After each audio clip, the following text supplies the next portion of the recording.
नाम जुरैज वली रहमतुल्लाह अलैह इन्हें अलग थलग हुजरा बनाया है, वखराई कला जा हो के रहिंदा है। इन्हें अलग जा हुजरा बनाया है, रब रब भी करदा रहिंदा ते वली हुंदा ही ओए जिहड़ा हर वेले रब रब भी करदा रवे। क्यों बई कि जिहड़ा गलों तेड़ों ला के फिरदा वे वो वली हुंदा है। जेड़ा गलों भी लाई फिरदा है तेड़ों भी लाई फिरदा है। पहुंची सरकार मैं क्या किथे जन्नम दे किनारे पहुंची है, धक्का मारो जान छुटे ए जन्नम अंदर पहुंचे है। भी वली है जी। गाल अंदर टल पाए ने हैं, घुंघरू पाए ने, मतार हथ अंदर कीता जिथों लग्या जांदा पूरे महल्ले दे कुत्ते दे मगर लगे ने। यह भी वली है। मैं इनू वली नहीं मनदा, मेरे नज़दीक वलैत दा म्यार नहीं। मैं वली किनू मनना वा जिदे सिर ते जिदे मथे ते जिदी पेशानी ते जिदे अंग अंग ते कुरान बोलदा होवे मैं उन्होंने वली मनना वा। और फिर वली कौन हुंदे ने कदे फिर इंशाअल्लाह करीब मैं शाने औलिया ते जुमा पढ़ावांगा। अल्लाह ने जिंदगी दी सेहत दी, मैं दसांगा वली कौन हुंदा है और वलियां दा मुकाम की है, शान की है। असी वलियां नूं मनन वाले लोग हाँ, वलियां दे मुनकर नहीं। असी वलियां दियां करामतां भी मनन वाले लोग हाँ। आओ अल्लाह दे वली जुरैज दा वाकया सुनो। मेरे तुहाडे पाक पैगंबर जनाब मुहम्मद सल्लल्लाहु अलैहि वसल्लम फरमाते ने कि ए अल्लाह दा वली जुरैज अलग थलग जा हुजरा बनाया है, उथे रब रब भी करदा रहिंदा है, नफल ही पढ़दा रहिंदा है, हर वेले अल्लाह अल्लाह करदा रहिंदा है। इस जुरैज दी एक बुढ़ी जी माँ है। माँ दा एक दिन दिल कर पैंदा है मैं अपने बेटे जुरैज नूं मिल के आवां, अपने बेटे जुरैज दियां मुलाकातां करके आवां। माँ मिलन वास्ते आई है, दरवाज़ा बंद है। माँ ने दरवाज़ा खटखटाया, ओए मेरे बेटा जुरैज दरवाज़ा ते खोलना। ओ मेरे बच्चू जुरैज, ओ मेरे सोने पुत्रा जुरैज, तेरी माँ तेनों मिलन आई आ, दरवाज़ा खोल दे, गल लिख के लै जाई। पुत्र अगे ताश नहीं पे खेड़दा, पुत्र अंदर शराबा नहीं पे पींदा, पुत्र अंदर कोई गुनाह वाले काम नहीं पे करदा, पुत्र अंदर नफल पढ़दा पे आए। माँ बुए अंदर खड़ी है, आवाज़ा मारी जा रही है ते जुरैज ने नफल नीते ने नफल पढ़ी जा रहे ने। हुण सोचते ने मैं अपने रब नालों तोड़ा ते माँ दी गल सुना। चलो मैं रब रब ही करदा रहना, मैं नफल ही पढ़दा रहना। जुरैज नफल पढ़ी जा रहे ने। माँ आवाज़ा मार मार के थक जाती है, माँ वापस चली जाती है। दूजा दिन होया, माँ फिर आ जाती है। माँ दा दिल उदास होया, माँ दा दिल उधरिया। माँ दूजे दिन फिर आई, जुरैज फिर नफल नीते ने। माँ फिर वापदा मार मार के चली गई। तीजा दिन होया, माँ पुत्र नूं मिलन वास्ते फिर आउंदी है, फिर आवाज़ा मार मार के थक गई। पुत्र फिर नफल पढ़ी जांदा ते मावां दा दिल ते बड़ा नरम दिल हुंदा है। पता नहीं जुरैज दी माँ किवें दिल चों गल्लां कढ बैठी, किवें जुबान चों इन्ने सख्त जुमले पुत्र वास्ते बोल बैठी। आंदी ओ पुत्र जुरैज अज तीसरा दिन ने, 3 दिन हो गए ने, मैं रोज़ाना आउनी आके आवाज़ा मार मार के चली जानी होए पुत्र जुरैज मेरी गल कोई नहीं सुनी, जा मैं तेरी माँ बददुआ करनिया, उन्नी देर तेनों मौत ना आवे जिन्नी देर तक किसी बदकारा दा मुँह ना वेख लवे। माँ 3 दिन आई, पुत्र ने गल सुनी नहीं। क्यों नहीं सुनी? पुत्र नफल पढ़दा पिया सी, पुत्र अल्लाह नाल काला मिला के बैठा सी, कोई दुनियादारी दे कम अंदर पुत्र नहीं सी लगया। माँ आई आवाज़ा दे दे के थक गई। आखिर माँ ने बददुआवां दे छड़ियां ने, सख्त जुमले कढ़ छड़े ने।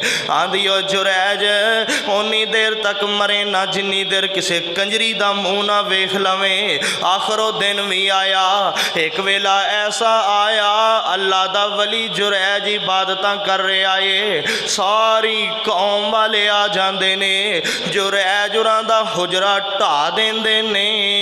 कोई इट्टां मारदा है, कोई रोड़े मारदा है, कोई डांगां ते सोटे मारदा है, कोई कुछ मारदा है, कोई चाटां ते कसुन्ने मारदा है।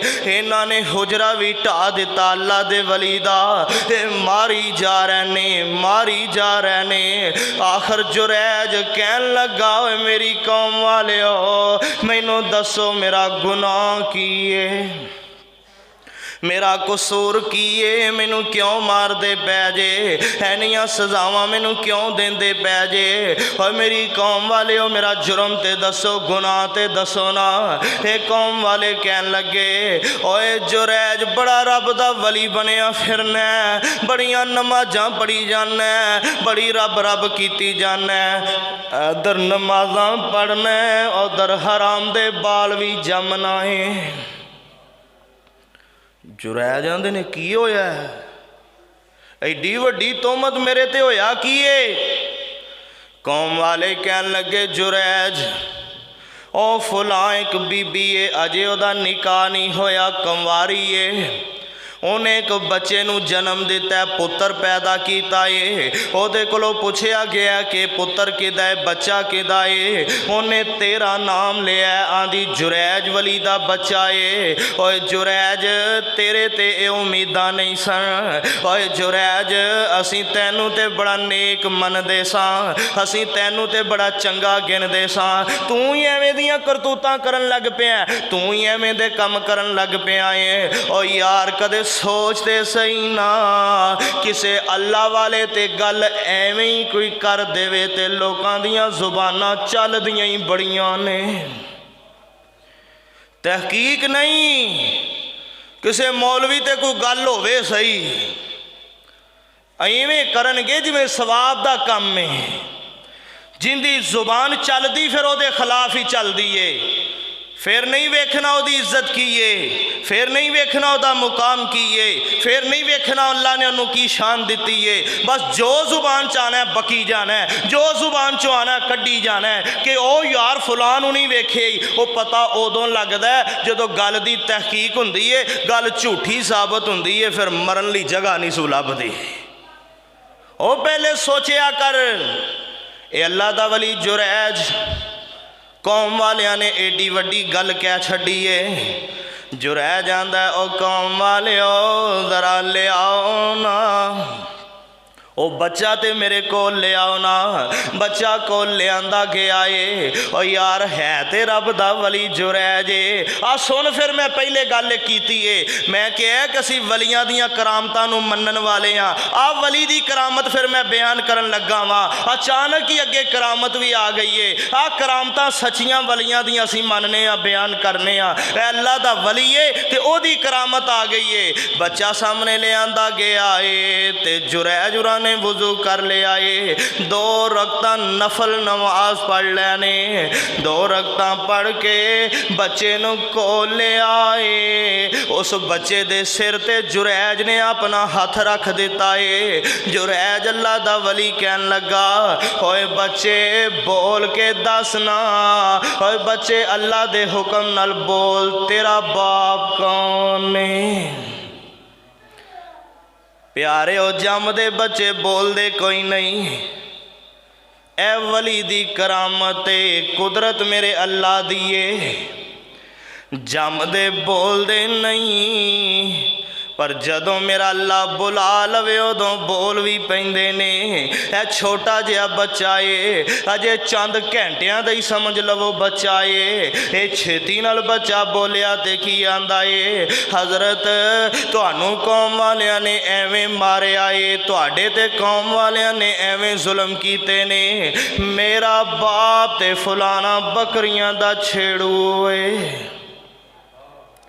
ऐनी गल सुनी ना तो कौम वाले हथ बन के खड़े हो गए कि जुरैज सानू अल्लाह वास्ते मुआफ़ कर दे, गलती हो गई है, मुआफ़ कर दे।